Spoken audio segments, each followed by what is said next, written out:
Metabolisme karbohidrat. Di dalam tubuh manusia, karbohidrat berasal dari makanan yang kita makan akan diubah menjadi molekul yang lebih sederhana, yaitu glukosa akan melalui dua tahap, yaitu apakah ia disimpan untuk digunakan di kemudian hari dan langsung digunakan. Pertama, apabila disimpan maka akan diubah menjadi glikogen melalui proses glikogenesis atau pembentukan glukosa menjadi glikogen.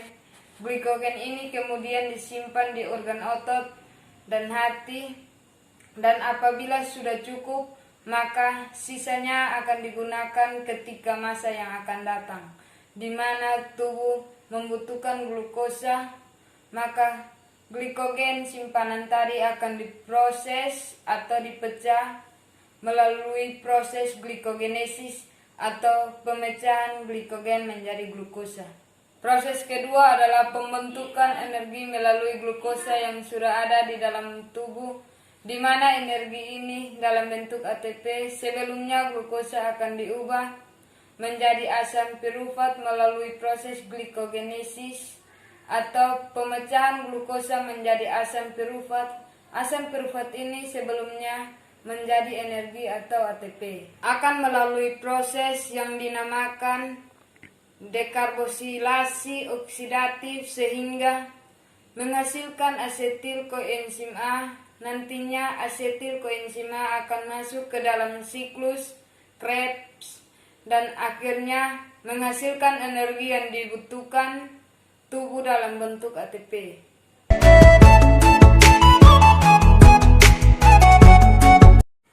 Metabolisme protein. Protein adalah senyawa organik kompleks berbobot molekul tinggi yang merupakan polimer dari monomer asam amino yang dihubungkan satu sama lain dengan ikatan peptida.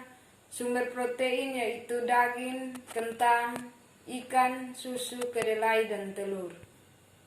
Metabolisme protein adalah proses biokimia yang mampu mensintesis dan memecah protein menjadi asam amino melalui proses anabolisme dan katabolisme. Anabolisme adalah pembentukan ikatan peptida antara asam amino untuk menghasilkan protein. Anabolisme protein terjadi di ribosom hampir seluruh sel dalam tubuh dan diatur oleh DNA dan RNA. Katabolisme protein adalah pemecahan protein menjadi asam amino untuk diedarkan ke sel yang lain.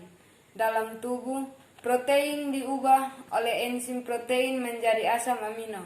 Asam amino memerlukan proses pelepasan gugus amina. Gugus amina akan dibuang karena bersifat toksis, lalu asam amino berubah menjadi asam pirufat dan asetil CoA. Protein dalam sel-sel tubuh dibentuk dari asam amino. Bila ada kelebihan asam amino dari jumlah yang digunakan untuk biosintesis protein, kelebihan asam amino akan diubah menjadi asam keto yang dapat masuk ke dalam siklus sitrat atau diubah menjadi urea.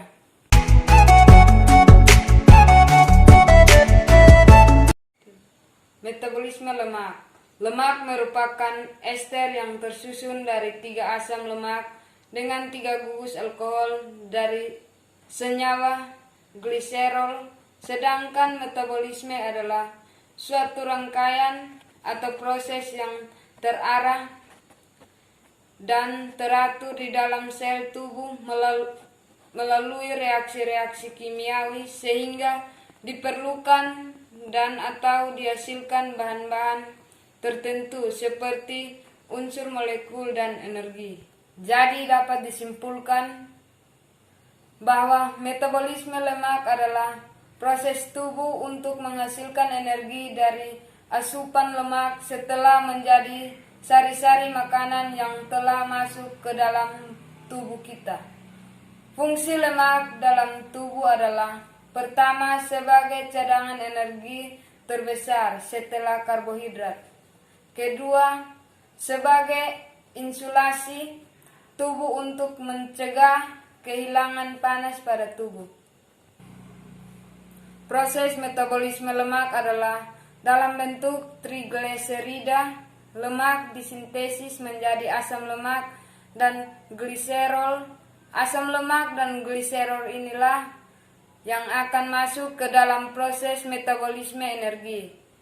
Pada prosesnya, gliserol dan asam lemak memerlukan glukosa untuk memasuki siklus Krebs atau biasanya dikenal dengan siklus asam sitrat.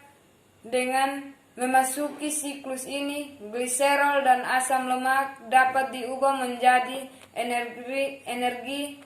Proses metabolisme lemak dalam tubuh, misalnya saat kita memakan makanan besar seperti keju, makanan itu akan dihancurkan dan akan dicerna oleh garam empedu yang membentuk molekul lemak. Molekul lemak akan diuraikan oleh enzim lipase menjadi molekul asam lemak dan molekul gliserol. Keduanya akan diabsorpsi oleh jonjot usus dan diubah menjadi senyawa yang diperlukan oleh jaringan. Hasilnya sebagian besar disimpan dalam jaringan adiposa dan sisanya akan diekskresikan atau dikeluarkan melalui ginjal dan paru-paru.